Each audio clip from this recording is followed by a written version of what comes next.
Philadelphia's juggernaut run against NFC teams now moves on to Detroit.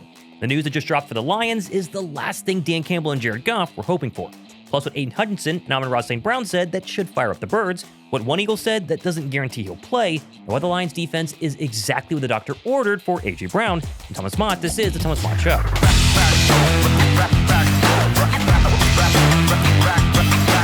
The long-awaited clash of the NFC Titans is finally here, and the superstar power in this matchup has all the fixings of a high-scoring shootout, as if the Birds' offense can finally figure things out. But while Aiden Hutchinson and Amon-Ra St. are already talking some trash, Philadelphia quietly got the best news possible heading into this matchup, both for their own team and for their opponent. First though, as usual, let's do a giveaway on this show to win one of these bad boys, a Birds Nike Retro Hoodie, courtesy of the guys over at birdsapparel.com. This thing, honestly, super comfortable, and you can win one of these by dropping a like and commenting "Go Birds" down below. I'll pick a winner randomly and announce it on Monday's show coming up in a couple of days. Oh, and I'll also put the link to their store down below in my description box, and if you use code MOTTSHOW, you get 10% off your order, so check it out and pick up a hoodie for yourself. Now, of course, straight to the injuries. And for the second day in a row, all 53 players on the Eagles roster were at practice on Friday, and everybody was a full participant except for Cam Jurgens, who, yes, was out there. He's practiced every single day this week, albeit with this massive, huge brace on his injured knee, but he did tell reporters on Friday after practice he's going to be a game-time decision.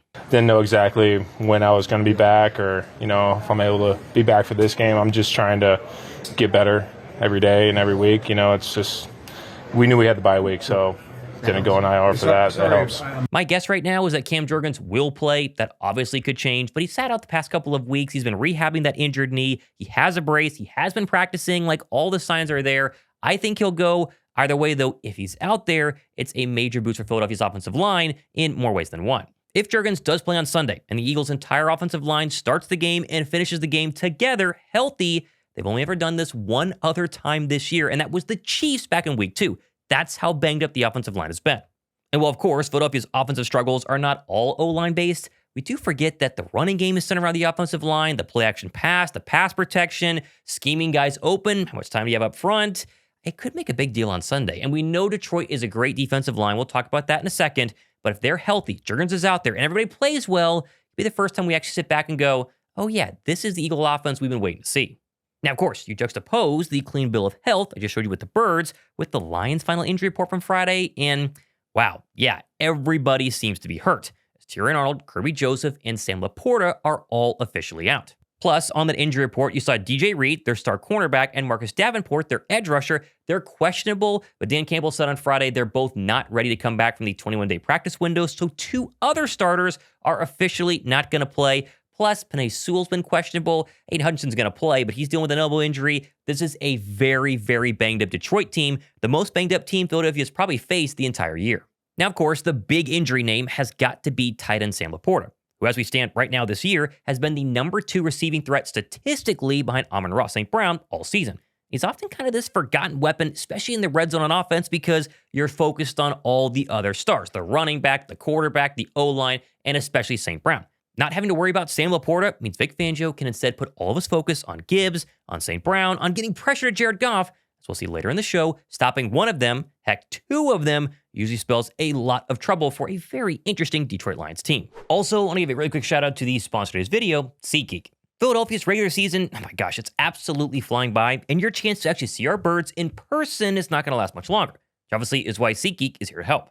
And finding those great deals on Eagles tickets via SeatGeek is super easy thanks to their rating system. Deals on SeatGeek are ranked on a scale from 1 to 10, with green dots basically meaning the best deals, yellow, mediocre, and red, I know we pass on those. Go for the green deals and you're not going to be disappointed. Plus, as you guys know, SeatGeek, it's not just for Eagles games, but for all Philadelphia events like Flyers and Sixers as well, plus comedy shows, music festivals, and more, with over 70,000 listed events. And yes, as usual, I have a discount code for you. Use promo code MOTT10 to get 10% off your next purchase of tickets with SeatGeek. And of course, it's super easy. You just click the link down below in my description box, download the SeatGeek app right to your cell phone, add my promo code MOTT10 to your account, and happy buying. Go to an Eagle game this year, go to a Sixer or a Flyer game, whatever you want to do. Use SeatGeek, use my promo code. Trust me, you're going to love them.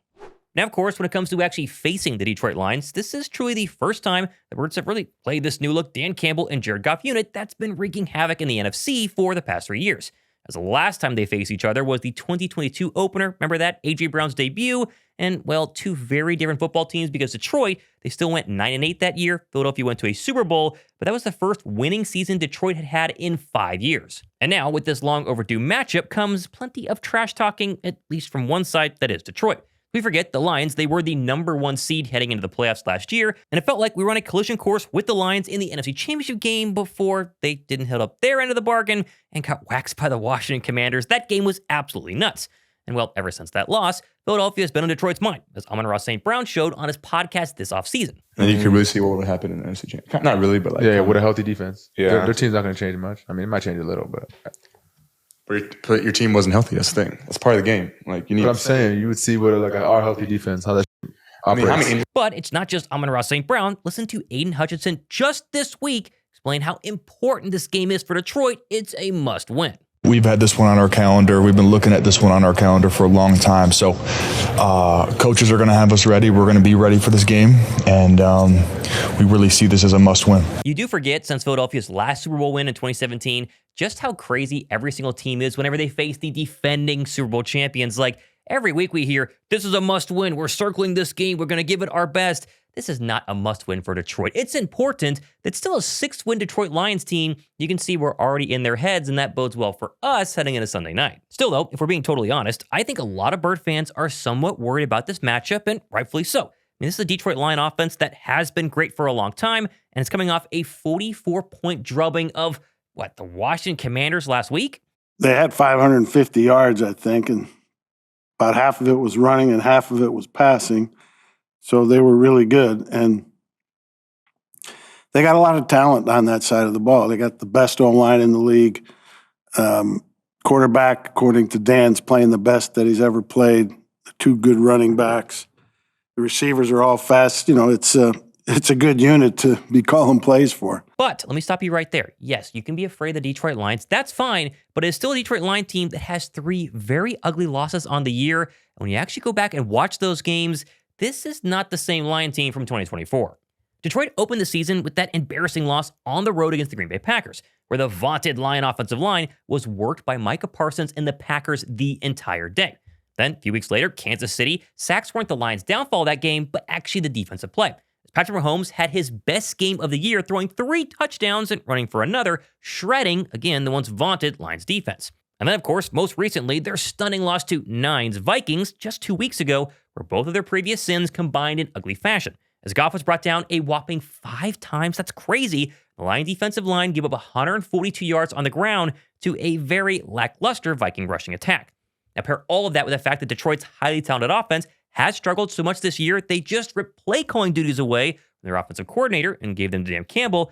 And again, it's a good Lion football team, but they definitely have their struggles entering Sunday night. And as usual, most of these games, especially against good football teams, not saying Detroit is bad, but you get my point, comes down to matchups. How do you win? How do you look? How do you play in certain important matchups? And these are the key ones I'm watching for on Sunday night. First off, I mean, come on, this is obvious. Philly's front 7 versus Jahmyr Gibbs. I think when you boil down the most dangerous part at its core of the Lions' attack, it has to be big rushing days from Jahmyr Gibbs. As in all of Detroit's 3 losses this season, Gibbs went for 19, 65, and just 25 yards 2 weeks ago, with their 2 most recent wins featuring a 136-yard day and a 142-yard day from Gibbs on the ground. Next up after Gibbs, obviously, again, this is easy, Amon-Ra St. But I will say this, if there's a team that can actually shut him down that's designed to go ahead and stop St. Brown, it's the one with Quinyon Mitchell. As Q currently is allowing the 2nd least completion percentage in the entire NFL, despite being the 2nd most targeted cornerback in the entire NFL. And for as much trash talking as Q does on the football field, he's a man of very few words before a matchup of this magnitude. I mean, if you're not playing it right and matching it right, you know, he can get behind the defense, he can stretch out the field. So, just playing our defense and playing our technique. What do you see from Goff in particular? He's very accurate, precise with his decisions, and he's a great quarterback. Moving on, and I can't help but get a little bit excited to watch the Birds' newest edge rusher, Jaelan Phillips, in his first home game at the Linc. I'm telling you, Eagle fans, you guys know this, have 100% bought into Phillips being an absolute star. And now getting to play in front of his fans for the first time is not lost on Jalen, who told reporters yesterday this is a big game, and he's not had a lot of those in his career. Yeah, I mean, it's another great one. Like, what an opportunity. You pray for times like this. It's definitely like being able to play big games in big environments is a blessing. So I'm super excited for the opportunity. And as I mentioned, stopping Jahmyr Gibbs, that's priority number one. And what did we see last week versus Josh Jacobs and Jaelan Phillips? He was absolutely incredible against the run. My question, though, when it comes to pass rushing is, are they going to move Phillips around the defensive line or just let him go one-on-one against Penei Sewell the entire night? Honestly, I'm not sure, but at least that matchup, Sewell versus Phillips, everybody's going to be excited to see come Sunday. Yeah, I mean, Penei's a beast. It's definitely going to be a good matchup. Just in terms of, like, you know, he's a great athlete, obviously super strong, super powerful, you know, very, very skilled run technician, great in his pass set. So, you know, really nothing but kudos and compliments to that guy. So it's going to be a fun one. And just to remind you, Jared Goff has been sacked 18 times this season. 9 of them have come in the past 3 games. 9, 5, and 4. It's crazy how many times Jared Goff has been sacked, especially in his losses. If they can get after him again this week, and I think this is the healthiest and best the Bird defensive line has been all season long, I'm not saying it's going to be a blowout. I'm obviously scared of the Lions too, but come on. The Eagle defensive line matches up very, very well against the front 5, really overall, for the Detroit Lions. Still, though, for as much as this game feels like Eagles defense versus the Lions offense, I think all eyes, at least for Bird fans, are going to be on Kemba Tulo, Jalen Hurts, and the Birds passing offense. Which I don't have to tell you, but the Boo Birds are going to be going crazy on Sunday night if this offense even remotely resembles what it looked like a week ago on Monday night. And the same goes for me not having to tell you how excited the crowd will be every time A.J. Brown actually gets a target and a catch, hopefully early and often.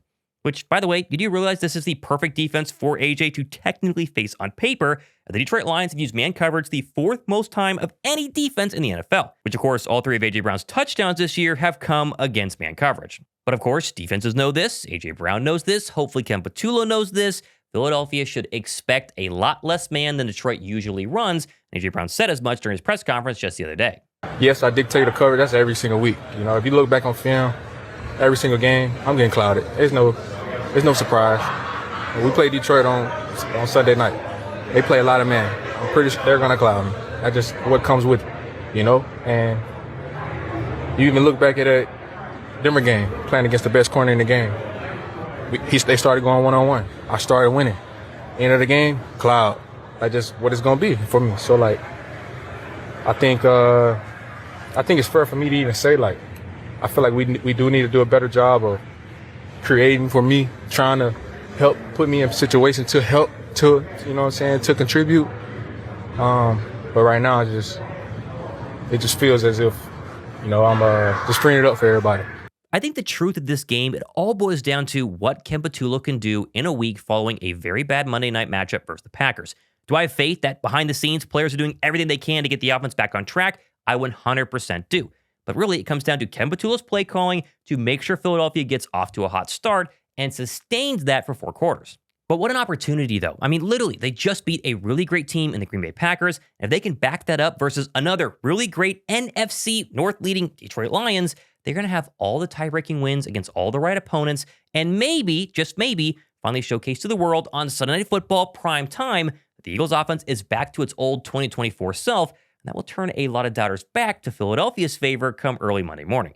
Being honest, I think we have to do a better job of adjusting, and you know, that's something that we're focusing on, trying to find new ways to get the run game going, not just the run game, just get the offense going, being consistent.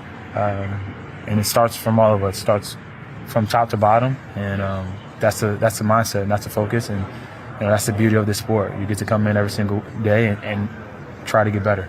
I go into every single game with the mindset that we're going to blow every team out because of the talent we have and the way that we work. But more times than not, it just doesn't work that way. So you got to find ways to win football games, and it's going to look different every single game. So yeah, you know, every game we want to go out there and have it like how it was against the Giants, but the reality of NFL is probably not. And wherever, you know, obstacle comes up that week, we got to make sure we take advantage of it and we'll win the game. Now, of course, myself and Josh Davis will be live back together. I was solo last week for our live stream on Sunday night. Be sure to go ahead and subscribe. Join us for that game. It's going to be a ton of fun. I can't wait. I love watching Philadelphia, but I love watching it with you guys as well. Josh is back. It's going to be great. Also, pick up your Birds hoodie. Link down below in the description box. These guys were kind of send me out one of theirs.